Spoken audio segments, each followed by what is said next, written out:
아멘. 우리 6개월 동안 누구보다도 또 우리를 사랑하여 주시고 긍휼히 여기시고 지금까지 인도해 주신 우리 하나님께 다시 한번 영광의 박수 올려드리도록 하겠습니다. 또 이 6개월 동안 우리 주의 몸된 교회 아름답게 헌신하고 또 귀한 발걸음으로 함께하는 우리 모든 성도님들 너무 감사하고 우리 옆에 분을 한번 인사하도록 하겠습니다. 사랑합니다. 고생하셨습니다. 사랑합니다. 대단하십니다. 대단하십니다. 오늘 본문의 말씀을 통해서 모든 일에 감사하라, 모든 일에 감사하라라는 제목으로 말씀을 나누도록 하겠습니다. 오늘은 맥주 감사 주일로 하나님께 드립니다. 맥주 감사 주일은 구약 이스라엘 가운데에서 지켰던 3대 절기 중에 하나이죠. 유월절, 맥추절, 초막절 3대의 이 절기 가운데에서 모든 유대인들이 함께 나오는 절기, 이 세 가지의 절기 중에 하나인 맥주 감사절입니다. 맥추절은 곡식을 추수하고 우리를 구원하실 뿐만 아니라 우리 삶의 모든 것을 공급해 주신 하나님의 은혜의 흔적에 대해서 감사하고 기억하는 이 절기의 모습들인 것을 보게 됩니다. 이 맥주절에는 다른 절기와는 다르게 여러 가지 이름이 함께 혼용되고 사용되어지는 것을 보게 되죠. 77절이라는 이 말이 있는 반면에 또 오순절이라는 절기가 있는 것을 보게 됩니다. 같은 맥락으로 쓰여졌던 모습들 가운데 있는 것을 보게 되죠. 비록 우리가 구약 시대에 살고 있지는 않지만 이 신약 가운데에서 우리가 교회 시대 가운데서 살아갈 때에 이 맥주절을 지키는 의미는 우리 가운데 함께 하신 하나님, 지금까지 인도해 주신 하나님에 대한 감사의 은혜를 기억하고 기념하는 그런 의미의 모습들인 것 같습니다. 감사를 드리는 날로서 맥주 주일을 맥주 감사절로 이렇게 드리게 된 이유가 바로 여기에 있는 것이죠. 이 맥주절을 신약적인 의미로 몇 가지 의미를 가지고 있습니다. 가장 먼저는 구약의 하나의 감사절기다라는 뜻을 가지고 있는 오순절, 또 이 무엇보다도 이 절기 가운데에 맥추절로 이렇게 드리게 되는 것이죠. 두 번째에 이 신약의 우리 시대 가운데서 가장 중요한 의미가 하나 있는데요. 바로 성령 강림절이 바로 이 오순절인 것을 보게 됩니다. 성령께서 우리 가운데 예수 그리스도께서 부활하신 이후에 승천하시고 난 뒤에 120여 명의 여러 성도들이 함께 모였을 때에 언제 성령이 임하셨느냐, 바로 이 오순절 절기에 성령께서 이들 10년 가운데 기도하는 중에 강력한 바람 가운데에서 임하게 된 것이죠. 그래서 성령 강림절이라고 이렇게 이야기되고 있는 것을 보게 됩니다. 사도행전 2장 1절 말씀 보시면 오순절 날이 이미 이름에 그들이 다 같이 한 곳에 모였더니, 4절 말씀 보시면 그들이 다 성령의 충만함을 얻었다라고 되어 있습니다. 성령의 충만을 받았다라고 4절 말씀 가운데 있는 것을 보게 되지요. 다른 언어로 방언하게 되고 놀랍게 복음이 전파되는 일들이 일어나게 되었습니다. 그래서 이 맥주절의 세 번째 의미가 가장 중요한 모습인데요. 바로 성령이 임하시고 난 뒤에 곧바로 교회가 탄생되었다는 겁니다. 그래서 교회의 생일이 언제냐? 성령 강림 주일이 되게 되는 것입니다. 그러므로 우주적인 교회, 그리스도께서 부활하신 이후에 승천하신 이후에 성령이 임하심으로 말미암아 교회가 출발되었다는 사실 가운데에 있는 것을 보게 되죠. 그래서 이 맥주 감사절이 매우 중요한 의미를 가지고 있는 것을 보게 됩니다. 여러분, 성도의 생일이 언제냐? 제 생일은 1월 달입니다만은 교회의 생일은 성령 강림이니 이 맥주절이라는 거예요. 우리 옆에 분 한번 째려보지 마시고 한번 인사하도록 하겠습니다. 교회가 탄생되었습니다. 교회가 탄생되었습니다. 교회 생일입니다. 교회의 생일입니다. 그렇습니다. 교회의 출발이 바로 이 성령 강림 주일이 되게 되는 것이죠. 사도행전 2장 14절 말씀에 보면 베드로가 11 사도와 함께 성령의 강력한 임재 가운데에서 복음을 선포하게 됩니다. 그 복음의 메시지 가운데에서 많은 사람들이 반응하게 되죠. 예루살렘의 이 오순절 절기를 지키기 위해 수많은 사람들, 남자들이 몰려들었을 때에 이 베드로와 11 사도의 이 메시지를 듣고 그들이 반응하게 됩니다. 형제여, 우리가 어찌할꼬? 라고 이렇게 반응하는 것을 보게 되죠. 그러고 난 뒤에 베드로가 뭘 말합니까? 죄를 회개하고 성령을 받으라 라고 이렇게 메시지를 던지게 됩니다. 그래서 그들이 마음을 열고 성령이 임하심으로 말미암아 전국 국제적인 교회가 예루살렘 교회 가운데 생기게 되었어요. 그래서 3,000명이 제자 가운데, 무리 가운데 들어오게 되는 놀라운 기념비적인 사건, 기념비적인 출발이 바로 이 교회에 성령이 임하심으로 말미암아 출발되어 가는 것들을 보게 됩니다. 초대교회는 출발부터가 3,000명이에요. 3,000명. 성령이 임하심으로 말미암아, 성령께서 함께 하심으로 말미암아서 이 강력한 기름 부으심이 있음으로 말미암아 이 교회가 그렇게 출발되어지게 된 것이죠. 물론 그 당시에 급박한 복음의 전파를 위해서 성령께서 강력하게 3,000명, 5,000명 놀랍게 많은 이 회심자들이 일어나게끔 그렇게 하신 것을 보게 됩니다. 그 가운데 가장 중요한 의미가 바로 성령이 임하셨다라는 것입니다. 성령이 임하심으로 말미암아 교회가 출발되어지고 수많은 영혼들이 죽게 돌아오는 일들 가운데 일어나게 되었다는 것이죠. 그래서 이 맥주절을 더욱더 큰 의미로 우리 교회 가운데 성도들은 감사함으로 나아가야 한다는 사실입니다. 성령이 우리에게 임하셨기에 우리가 교회로서 주의 부르심을 온전히 받을 수 있는 놀라운 복음의 사역들이 시작되었기 때문에 그런 것이죠. 어쩌면 이 감사절기 맥주절은 우리에게 있어서 하나의 쉼표와 같은 의미를 가지고 있습니다.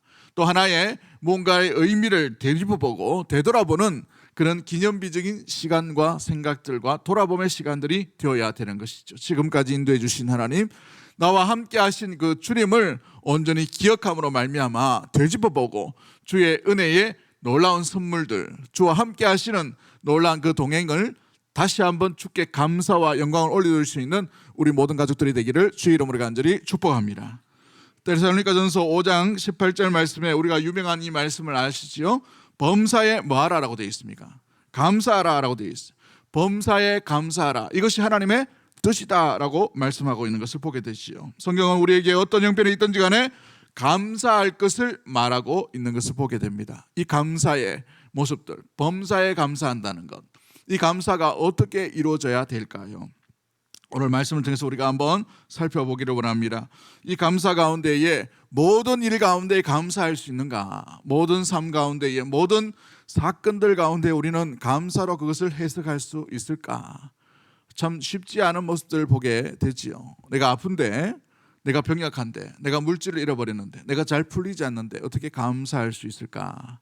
감사가 쉽지 않은 걸 보게 됩니다. 그러므로 이 데살로니가전서 5장의 말씀과 오늘 우리가 읽었던 이 에베소서 5장의 말씀이 쉽지 않은 말씀임을 우리가 잘 알고 있습니다. 그럼에도 불구하고 성경은 범사에 감사할 것을 명령하고 있다는 사실이죠. 몇 주 전에 암이 걸리신 우리 은퇴 권사님 한 분을 신방하게 되었어요. 신방하는데 보니까 얼굴에 환자가 아니에요. 얼굴빛이 환자가 아니고 뭔가 큰 은혜와 큰 사랑을 받은 그런 얼굴로 환하게 받아주시더라고요. 그죠? 몸은 이게 암이 이렇게 많이 확대가 되어서 참 병약한 가운데 있는데 그럼에도 불구하고 입술의 고백은 하나님께서 지금까지 안 들어주신 기도가 없고 지금까지 살려주신 것만 해도 감사하고 지금 데려가셔도 나는 뭔가 하나님 앞에 원망할 것이 하나도 없습니다 라는 이 이야기를 들을 때 너무너무 참 그 마음 가운데 주님을 얼마나 사랑하는 마음이 있는가라는 것을 발견할 수 있게 된 것을 보게 됩니다. 여러분 그렇습니다. 어떤 형편에 있든지 삶 가운데 무너짐의 업습들이 있다 하더라도 감사하는 사람이 있다는 거예요. 범사에 감사하는 사람을 발견할 수가 있다는 것이죠. 여러분 이 분주한 세상 가운데에 사람들이 여유를 잃어버립니다. 또 너무 바쁘다 보니 삶 가운데에 우리가 누구와 함께 동행하고 성도의 정체성과 성도의 가치와 성도가 누구인지 누구와 부르심을 받았는지 누구로부터 부르심을 받았는지를 놓쳐버리면 우리의 삶 가운데에 누구와 동행하는지를 잃어버릴 수밖에 없는 것을 보게 되죠. 그로 인하여서 우리의 내면 가운데에 감사도 메말라 버릴 수밖에 없음을 보게 됩니다. 그로 인하여서 오늘 성경 말씀은 성령 충만을 받으라 라고 말씀하고 있는 것을 보게 돼요. 18절 말씀 우리 다시 한번 읽어보도록 합니다. 18절 말씀 같이 봅니다. 시작. 술 취하지 말라. 오직 성령으로 충만함을 받으라. 바울 사도는 이 에베소 이 서신서를 마무리하는 가운데에서 술 취하지 말고 뭘 받아라라고 되어 있어요. 성령 충만을 받아라라고 되어 있어요. 성령 충만을. 왜 성령 충만을 받아라라고 이렇게 얘기할까요? 성령 충만이 나타났던 열매의 모습은 어떤 모습이기에 성령 충만을 받으라 편지를 마무리하면서 이와 같은 이야기를 하겠습니까? 오늘 본문을 보십시오. 가장 먼저는 시와 찬송과 신령한 노래로 서로 화답한다라고 되어 있어요. 성령이 충만하게 임할 때에, 성령이 우리 가운데 함께할 때에 서로 화답하는데 뭐로 화답한다고 되어 있어요? 주님을 서로 높이고 주님을 서로 찬양하는 그 마음과 그 모습과 그 공동체의 아름다운 모습이 일어난다는 거예요. 어떤 일이 일어날 때요? 성령이 충만할 때에 나타나는 열매의 모습들이라는 것이죠. 두 번째 모습은 무엇입니까? 주께 영광을 돌린다는 거예요. 주께 노래하고 주님을 찬송한다라고 이렇게 되어 있어요. 주께 노래하며 찬송하는 일들이 일어나죠.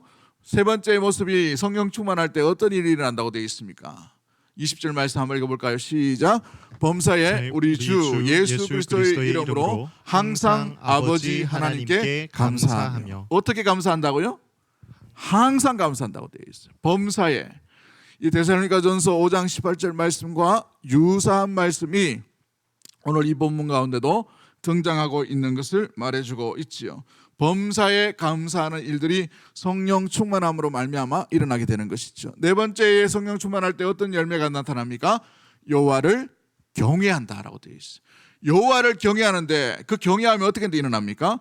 서로를 향해 피차 복종하게 되는 일들이 일어나게 된다는 말씀이죠. 여러분, 아름다운 겸손이 일어나고 그 겸손이 주께 향함을 온전히 말해주고 있는 모습들이 성령 충만할 때 일어나는 아름다운 열매 가운데 있는 것을 보게 됩니다. 그렇습니다.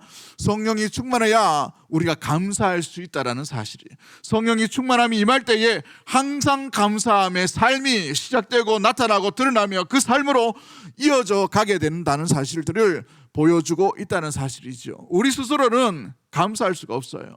우리 스스로는 항상 깨어서 감사하는 일들이 쉽지 않다는 말이에요. 한번 잘 보십시오. 우리가 이 예배당 문만 지금 딱 나가면 어떤 일이 납니까? 날씨 때문에 마음에 부담이 확 깨요, 그죠? 예? 안 옵니까 혹시? 너무너무 더워요, 이 대구 땅, 그죠? 한 발자국 나올 때 땀이 쭉쭉 흘러요. 그래도 교회 온다고 새 옷 입고 왔는데, 깨끗한 옷 입고 왔는데 탁 여기는 에어컨이 있겠지만 나가면 이제 막 덥단 말이죠. 차가 40도 50도 되어져 있는데 그 탁 탈라하니까 얼마나 힘듭니까, 그죠? 교통편이 얼마나 힘들어요. 여기까지 온다는 게 이 도심지 중앙에 온다는 사실이 좀 쉽지 않아요. 모든 일이 우리의 불평거리로 우리에게 다가오는 것을 보게 됩니다. 사람이 많고 또 환경이 또 이 여유가 있지 못하는 그 시대 가운데에 우리가 항상 감사한다는 말은 불가능한 말이란 말이죠. 내 이 삶을 통해 볼 때에는 우리 삶을, 우리 스타일을 볼 때에 우리의 모습을, 내면을 바라볼 때에는 이 항상 감사한다는 말은 불가능한 것이죠. 불가능한. 예. 여러분 솔직히 한번 해보십시오. 여러분 내면 가운데 항상 감사가 일어나는지. 응? 마음은 막 썩어 문드러지고 어느 날 우울증이 찾아왔어요. 갱년기가 찾아옵니다. 몸에 변화가 막 일어나요. 괜히 가만히 있는데 화가 납니다. 남편 괜히 자고 있는데 막 뺨을 때리고 싶은 마음. 그죠? 아들 가만히 있는데 막 아들이 막 미워지는 거예요. 예전에는 그렇게 맛있게 먹던 이 아들의 쩝쩝거리는 소리가 오늘따라 막 이게 막 스트레스로 막 들려지는 거예요. 직장 상사가 볼 때에 너무나도 신실하고 신뢰할 만한 상사가 어느 날 갑자기 마귀 사탄이 된 것처럼 탁 보여지는 거예요. 마음이 불편한 거예요. 세상이 싫어지는 것이죠. 감사할 수 없는 여유를 주는 것이 세상의 문화요, 세상의 가치인 것을 보게 되죠. 우리는 항상 감사할 수 있는 존재가 아님을 보게 됩니다. 운전만 하더라도 어떻게 됩니까? 내 앞에 확 가로지르고 나가는 사람들이 얼마나 많은지, 그죠? 근데 잘 보면 자기도 그렇게 가로지르고 가는데 다른 사람이 가로지르고 나오면 못 참아요. 마음에 여유가 없어요. 그러다 보니 항상 감사한다는 말은 성경 속에 넣어놓은 그냥 문자의 메시지로만 여겨질 때가 얼마나 많이 있습니까? 그러나 성경은 항상 감사할 수 있다라고 되어 있어요. 그게 우리로부터 시작되는 것이 아니라 성령의 뭘 받아야 된다고요? 충만한 지배를 받으셔야 된다는 거예요. 성령의 충만이 아니고서는 범사에 감사할 수가 없어요. 우리가 성령의 충만 가운데 성령의 지배를 받지 못하면 목사 아니 목사 할아버지라도 아무리 신실한 사람이라도 우리 스스로는 감사할 수가 없는 존재라는 것이죠. 그렇기 때문에 우리가 그만큼 연약한 존재인 것이죠. 데살로니가전서 5장 16절과 18절 말씀 보십시오. 항상 기뻐하라. 쉬지 말고 기도하라. 범사에 감사하라. 이게 하나님이 우리를 향한 뜻이다라고 되어 있어요. 항상 기뻐하는 사람이 누가 있겠습니까? 그렇죠? 항상 기도하는 사람이 누가 있겠어요? 항상 범사에 감사하는 사람이 누가 있겠습니까? 그렇죠? 장사가 안 되고 이처럼 경기가 안 좋은 상황 가운데에 사람만 보더라도 우리가 마음 가운데 불편함이 일어나는데 항상 기뻐하고 항상 기도하고 항상 감사한다는 건 쉬운 일이 아니에요. 그렇기 때문에 이 데살로니가전서 5장에도 보면 이 5장 말씀 가운데에 뭐라고 되어 있냐 보면 19절 5장 19절 말씀에 보면 데살로니가전서 5장 19절입니다. 성령을 뭐 하지 말라라고 되어 있어요. 소멸하지 말라라고 되어 있어요. 그렇습니다. 사도 바울은 동일하게 무엇으로 말미암아 우리가 항상 기도하고 기뻐하고 범사에 감사할 수 있느냐라는 그 삶의 연결고리와 핵심 키포인트를 말해주고 있어요. 우리는 우리 스스로가 주님을 따를 수 있는 존재가 아닙니다. 주님을 바라보고 주님을 온전히 나아갈 수 있는 존재가 아니에요. 누구의 힘을 의지해야 됩니까? 성령을 의지해야만 비로소 우리는 주님을 닮는 흉내라도 낼 수 있는 것이 항상 기도하고 항상 기뻐하고 항상 범사에 감사할 수 있는 이유가 우리로부터 시작되는 것이 아니라 성령이 나를 온전히 지배할 때에 비로소 우리는 비로소 감사의 인생과 감사의 심령과 감사의 모습과 감사의 삶을 온전히 살아갈 수 있는 존재가 되게 되는 것이지요. 그러기에 성령을 뭐 하지 말라라고 되어 있어요. 소멸하지 말라라고 되어 있습니다. 모든 감사 가운데에는 성령과 연결되어 있습니다. 성령이 우리를 완전히 완벽하게 지배하면 우리가 모든 사물을 바라볼 때에도 감사가 일어날 것이. 근데 어떤 특정인을 바라볼 때에 어떤 특정 사건을 바라볼 때에 아직도 치유되지 않은 그 일들을 바라볼 때 그 속에는 성령이 완벽하게 완전하게 지배하심을 우리가 거부하고 있는 거예요. 우리가 맡고 있다는 것이죠. 여기까지는 안 됩니다. 주님, 아직 저 인간 용서할 때가 안 됩니다. 아직 내가 그 사건을 잊어버릴 그 순간이 안 됩니다. 주님, 이게 되는 거예요. 성령이 그 속에 그 내면 가운데 완벽하게 지배돼야 돼요. 어린 과거의 아픔과 상처도 마찬가지죠. 어릴 때 부모에게 학대를 당한 이 사람이 나이가 들어서도 그것이 잊혀지지가 않아요. 그 아버지의 그 행동과 웃음소리와 그 손짓 그 가운데에서는 잊혀지지 않는 모로 말미암아 위축되어 있는 거예요. 뭘 해도 자유롭지 않은 그 모습들을 보게 되죠. 우리가 신앙인으로서 살아갈 때에도 마찬가지입니다. 세상인 살아갈 때도 마찬가지이죠. 특정한 사람 얼굴 닮은 모습만 보더라도 기겁을 합니다. 마음에 트라우마가 있는 사람. 왜 그렇게 돼요? 그 속에 성령께서 온전히 지배하심 가운데에 우리가 마음의 문을 열지 못하고 있기 때문에 그런 것이죠. 여러분, 그렇습니다. 우리가 성령의 완전한 충만한 가운데에 우리가 잠겨야만 비로소 그 일에 대해서도 감사할 수 있게 되는 것이죠. 저희 아버지가 부도를 몇 번 냈습니다. 몇 번을 냈는데 첫 번째 부도를 냈을 때에 그 부도를 낸 사람을 잡았어요. 이게 사기를 친 사람이죠. 사기를 친 사람을 어떻게 수습을 해가지고 잡았는데 그때 당시에 엄청난 금액이었는데 그 사람을 잡고 난 뒤에 돈을 물려달라고 해야 되고 경찰 데려가가지고 고발을 해야 되고 뭘 해야 되는데 그냥 돌아왔대요. 그래가지고 그 뒤늦게 한 저희들이 왜 그런 어리석은 짓을 하시냐고. 그 돈이 얼만데 그때 당시 70몇 년도니까 그때 당시에 억대입니다. 억대. 어마어마한 돈이에요. 그게 이제 이게 다 날라버렸으니까 알고 보니 그 사람이 그 사기를 치고 난 뒤에 떵떵거리며 잘 살면 좋은데 월세방에 다 찌그러가는 그 집에서 홀로 어머니 모시고 그렇게 살아가고 있는 것을 보게 되었어요. 빚 다 갚고 자기 딸 시집 보는데 좀 보태고 아무것도 없는 거예요. 그 모습을 보고 아버지가 그냥 뒤돌아서 돌아왔대요. 그 모습을 보면서 돈 달라고 못하겠더라 이렇게 얘기하는 거예요. 나중에 제가 전도사가 되고 목사가 되고 난 뒤에 이렇게 생각나는데 철점 들고 나니까 야, 내가 같았으면 어떻게 했을까. 내가 목사라도 긁어가지고 멱살을 확 잡고 이렇게 그런 마음을 일어나시지 않았을까라는 생각이 드는데 아버지의 용기가 얼마나 대단한지, 그죠? 돈보다 더 중요한 것을 부뚜을 있구나라는 큰 깨달음과 교훈을 얻게 되는 것을 보게 됩니다. 사랑하는 성도 여러분, 때로는 우리가 사물을 바라볼 때에 감사할 조건들이 무엇인지를 찾고 있는 것을 보게 되죠. 근데 잘 찾으려면 뭐 쉽게 찾아지면 좋은데 어떤 일에는 항상 그게 걸리게 되어 있어요. 찾을 수가 없는 모습들을 보게 됩니다. 이해하지 못하는 부분이 있어요. 사람을 이해할 때 이해가 됩니까? 이해가 안 된단 말이죠. 그러면 어떻게 사람을 바라보면서 감사가 일어날 수 있을까요? 그렇죠. 감사의 출발은 나로부터 시작되는 것이 아니라 주님으로부터 시작되어 가야 되는 것입니다. 사랑하는 성도 여러분, 감사를 내게서 찾으려고 하니까 도저히 답이 없을 때는 감사를 뛰어넘어 버려요. 감사를 패스해 버린단 말이죠. 그런데 오늘 성경은 범사에 감사하라. 저도 이 설교를 하지만 참 부담스러운 말이 많이 있어요.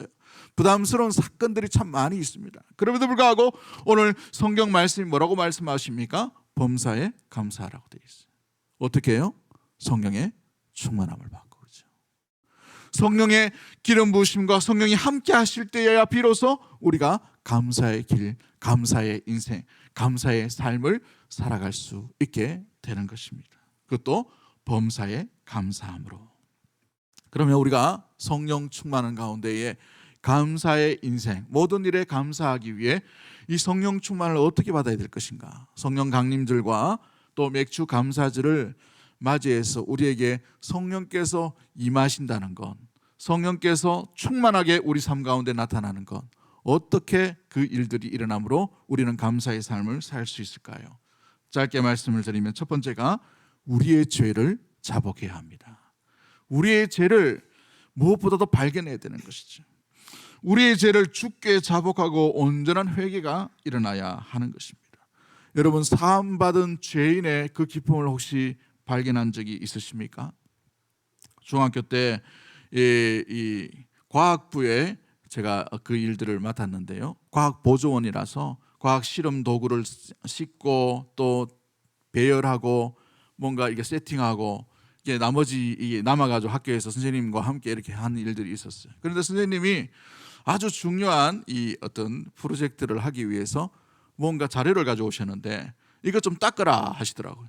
그러니까 저는 일반적으로 닦으라 하니까 뭘 들고 닦습니까? 보통 물걸레 가지고 닦잖아요, 그죠? 그래서 보통 하는 일들처럼 물걸레 가지고 닦았어요. 근데 그게 아직 마르지 않은 상태라 가지고 물걸레 가지고 닦아 보니까 다 번져 버린 것이죠. 큰일 났다 싶어 가지고 이 선생님이 교장 선생님께 보고하고 뭐 이렇게 발표하는 건데 이걸 제가 망쳐버린 거예요. 아, 이제 과학 보조원도 잘리고 장학금도 이제 다 날라가고 그렇게 자랑했는데 이게 하고 싶은 일이었는데 큰일 났다 싶어가지고 선생님한테 들고 왔습니다. 선생님 죄송합니다 하면서 탁 들고 왔어요. 근데 그 선생님이 이걸 보더니만 말은 안 하시더라고. 처음에 너무 열두렁도 안 하는 일이니까. 그런데 선생님이 있다 막 청소하려고 했는데 막 됐다 막 이렇게 하시는 거예요. 그래서 깜짝 놀랐어요. 근데 그걸 다시 가져오기에는요 몇 달이 걸려요. 좀 예쁘게 만든 거기 때문에. 근데 그게 번진 채로 과학실 앞에다가 계속 게시해 놓는 거예요. 얼마나 창피하고 얼마나 죄송하고 그런지 그거 볼 때마다 야 미안하다 죄송하다. 그런데 우리 선생님이 뭐 해주는 거예요? 됐다마 청소하려고 잘하려고 했는데 이렇게 하시는 거예요. 여러분 이 용서받음의 그 삶, 용서받음의 그 기쁨이 얼마나 큰지 그거 볼 때마다 부담은 되지만 그 선생님이 볼 때마다 너무너무 감사한 그런 일들이 일어나게 되었어요. 우리는 씻을 수 없는 죄 가운데 거했던 죄인인 줄 믿습니다. 그 죄인이 하나님의 아들이신 그 예수 그리스도로 인하여 주님이 희생하시면서까지 우리를 건져주시고 불쌍히 여기시고 사랑하여 주시고 용서해 주셨다는 그 용서의 기쁨을 놓쳐버린다면 어떤 것에서도 우리는 감사할 수가 없는 것이죠. 성령이 임하는 곳에는 죄 회개가 일어나야 되는 것을 보게 됩니다. 사도 베드로가 형제여 우리가 의할꼬라는 수많은 군중들의 외침 앞에 가장 먼저 한 것이 무엇입니까? 너희 죄를 회개하고 죄 사함을 받고 난 뒤에 성령을 받으라 라고 되어 있어요. 성령 받기 전에 우리가 해야 될 것이 무엇인가? 우리의 남겨진 이 죄의 본성, 이 모든 것들을 끄집어내고 주님 앞에 온전히 회개함 가운데 그 십자가로 나아가는 그 삶이 성령 충만의 길인 줄 믿습니다. 그러기에 우리는 우리의 일상의 삶 가운데에 어떠한 죄가 있는지를 다시 뒤돌아보며 주의 십자가를 만나고 통과해야 되는 그런 심령으로 나아가야 될 줄 믿습니다. 그 일 위에 우리가 성령으로 충만하게 되는 것이죠.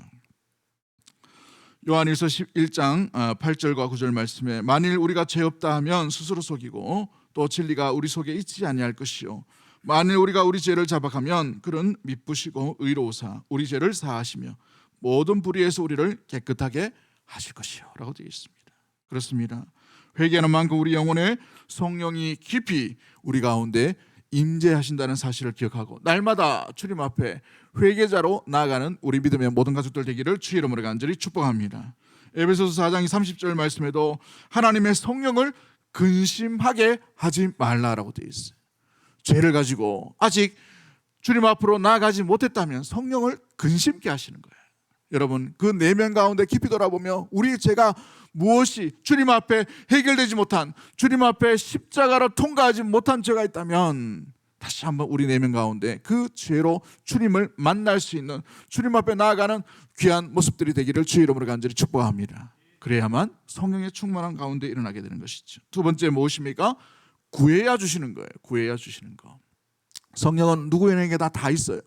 우리가 예수 그리스도를 믿는 순간에 모든 심령이 성령이 있음으로 말미암아 내가 주 예수 그리스도를 믿습니다라고 고백할 수가 있게 되는 거예요. 그런데 그 성령이 있다 하더라도 우리 내면 가운데 주님께서 온전히 주의 뜻을 따라 살아갈 수 있도록 하기 위해서는 성령이 있는 성령이 함께하는 그 모습들 가운데만 머물러 있는 것이 아니라 충만하게 성령의 인도함을 받아야 되는 거예요. 그것이 되려면 충만하게 거하셔야 되는 것이죠. 내 머리를 지배하셔야 됩니다. 내 마음을 지배하셔야 돼요.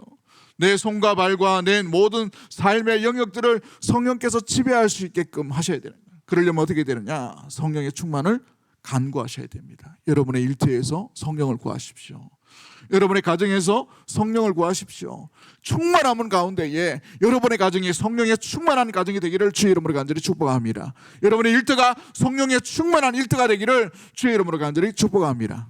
그러므로 말미암아 우리 가운데 주님께서 주시는 그 충만한 아름다운 삶으로 말미암아서 모든 영역에서 주의 일하심과 주의 뜻하심이 온전히 드러날 수 있게끔 모든 일을 감사로 그 시각으로 바라볼 수 있는 그런 시각과 눈이 우리 가운데 일어나게 되기를 주의 이름으로 간절히 축복합니다.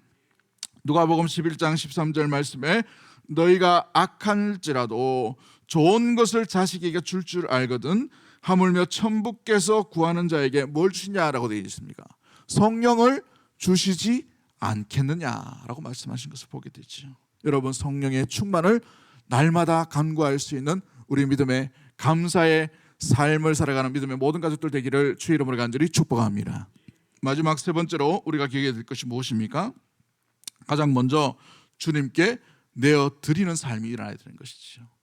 여러분 우리의 삶의 주인공 우리의 삶의 이 왕자리를 주께 내어드려야 되는 것이죠. 주께 맡겨야 되는 거예요. 주께 맡기지도 않고 주님 다스려 주시옵소서라는 것은 거짓말하는 거예요. 거짓말 기도인 거예요. 주님 내 생각을 지배하여 주시옵소서. 내 가정을 지배하여 주시옵소서. 다스려 주시옵소서. 주의 뜻대로 살기를 원합니다. 주님 앞에 내어드리지도 않고 주님 뜻대로 살기를 원합니다라는 것은 가짜배기의 모습이죠. 우리의 중심을 주께 내어드리고 맡겨야 비로소 주님이 다스리심 가운데 일어나야만 주님의 다스림 가운데 성령의 충만한 가운데 주님께서 우리 가운데 인도하심 따라 성령의 지배하심을 온전히 받게 되는 것이죠. 여러분 그렇습니다.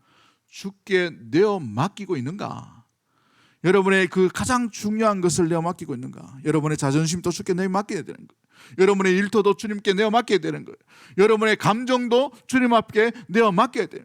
이 감정이 컨트롤이 되지 않는다는 것은 아직 주님 앞에 이 감정을 내어 맡기지 못했다는 거예요. 여러분 이 갱년기를 겪고 있는 분들이 좀 있죠.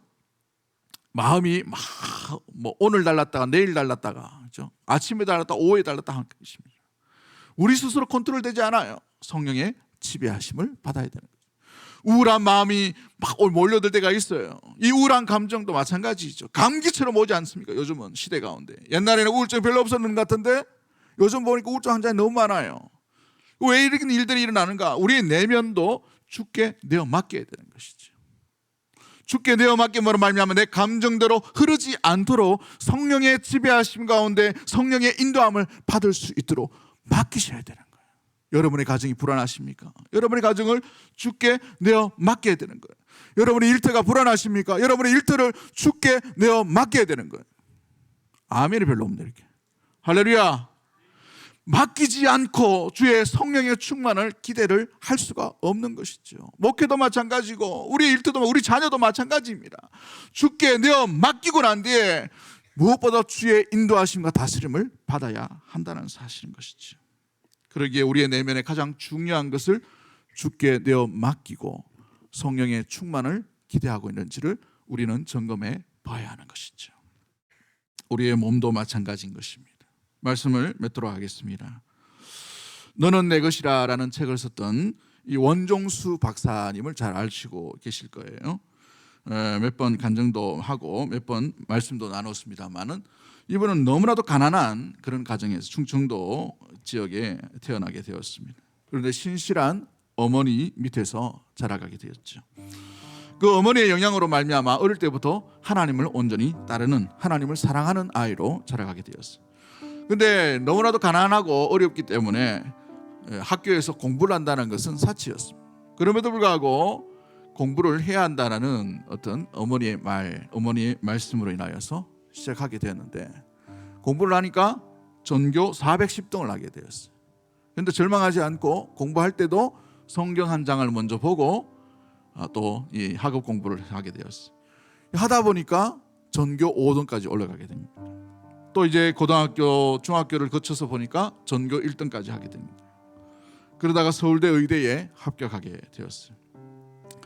의대에 합격하고 난 뒤에 1등으로 졸업하고 서울대 의대 병원에 인턴으로 들어가게 되었습니다. 그 인턴으로 한 달을 보내고 난 뒤에 첫 월급을 받게 되는데 그 금액이 7만 원이었다고 합니다. 당시에는 큰 돈이지만 지금은 7만 원 가니까 그죠? 그 7만 원을 들고 처음 받아보는 월급이에요. 처음 받아보는 월급이기 때문에 자기 어머니에게 드리겠다 싶어서 너무 고생하고 너무 힘들게 고생하신 어머니한테 그 봉투채로 어머니 쓰십시오라고 이 봉투를 7만 원을 탁 넣어서 드리게 되었어요. 그 어머니가 그 7만 원짜리 봉투를 보고 감격해서 눈물을 흘리게 되는 것이죠. 눈물을 흘리다가 그 어머니가 이 원종수라는 박사님에게 이렇게 얘기합니다. 이거 첫 월급인데 첫 번째 것은 우리 게 아니야, 하나님 것이다. 이거 하나님께 드렸으면 좋겠다. 그렇게 얘기하는 것이죠. 그렇게 하시면서 하시는 말씀이 뭐냐면, 우리 20여 년 동안 고생했는데 한 달만 더 고생하자. 한 달만 더 고생하고 이것 하나님께, 하나님 것이니까 하나님께 올려드리자. 이렇게 하는 거예요. 그 어머니의 그 말에 한 달, 뭐 20년 참았는데 한 달 정도야. 어머니 그렇게 하시라고 이렇게 기꺼이 이렇게 하게 되었어요. 그래서 어머니가 새벽 기도 때 혹시 마음에 불안해서 마음이 변할까 싶어서 그 다음날 새벽 기도 때 그 봉투를 올려놓게 되었어요. 그리고 난 뒤에 한 달 지나고 난 뒤에 학과장이 이 원종수 학생을 부릅니다. 종수군, 잠깐 학과장실로 오시게라고 이렇게. 그래서 가보니까 뭐라고 얘기했냐면, 자네가 전국 의사고시에서 1등을 했다네. 상금이 나왔는데 상금을 받아가게 하는 거예요. 그래서 상금을 딱 열어보니까 얼마였게요? 7만 원이 딱 든 거예요. 정확하신 하나님. 그래서 이 상금을 들고 다시 어머니에게 다가서, 어머니 한 달 참았는데 하나님이 또 7만 원을 또 주시는 것 같아요 하고 어머니께 다시 돌려드렸습니다. 그 어머니가 너무 감사하고 좋아서 그 7만 원을 들고 너무 기뻐하는데, 좀 기뻐하다가 또 마음에 이 얼굴이 탁 굳어지는 것을 보게 됩니다. 어머니 왜 그러세요? 라고 물으니까 그 어머니가 하는 말이, 상금으로는 이것도 첫 열매인데 상금으로는 처음 받아보는 건 아니니 이건 우리 게 아니야, 하나님 것 같아, 하나님께 드리자. 우리 24년 동안 고생했는데 한 달만 더 참으면 어떻겠니? 그렇게 얘기하는 거예요. 어머니가 그렇게 하니까 이 아들이 한편으로 걱정되기도 하고, 그래도 어머니의 믿음이 대단하다 싶어가지고 어머니 그렇게 하시죠, 저도 그렇게 하기를 원합니다 하고 다음날 새벽에 또 올게 되게 되었어요. 나중에 졸업을 하고 이분이 세계적인 암 전문의가 됩니다. 미국 암 전문 병원인 이 오크우드 병원의 병원장까지 되게 된 것이죠. 사랑하는 성도 여러분, 이 어머니, 이 원종수 박사의 이 놀라운 이 모습들 내면을 보십시오. 가장 중요한 것, 금액이 중요한 것이 아니라 첫 번째 것이 하나님 것인 줄 알고 20여 년의 수많은 고통과 아픔 그 가운데에서도 감사의 시각, 이것보다 더 중요한 모든 온전한 마음들을 주님이 중요하시고 주님이 더 존귀하시기에 그 존귀하신 주님 앞에 내어드릴 수 있는 그 믿음, 그 믿음은 무엇이었을까요?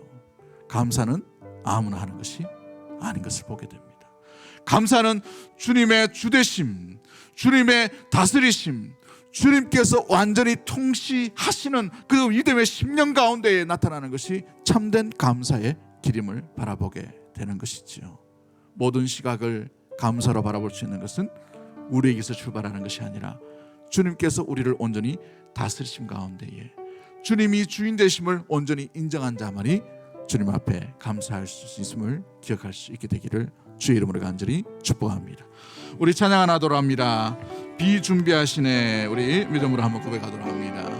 우리 주는 위대하며 우리 주는 위대하며 능력이 많으시도다. 그의 지혜에 무궁하며 인자는 영원하도다. 상한 자를 고치시며 상처를 싸매시도다. 별들의 수를 세시며 이름을 붙이셨도다. 그가 구름으로 하늘을 덮으시며 땅을 위하여 비 준비하시니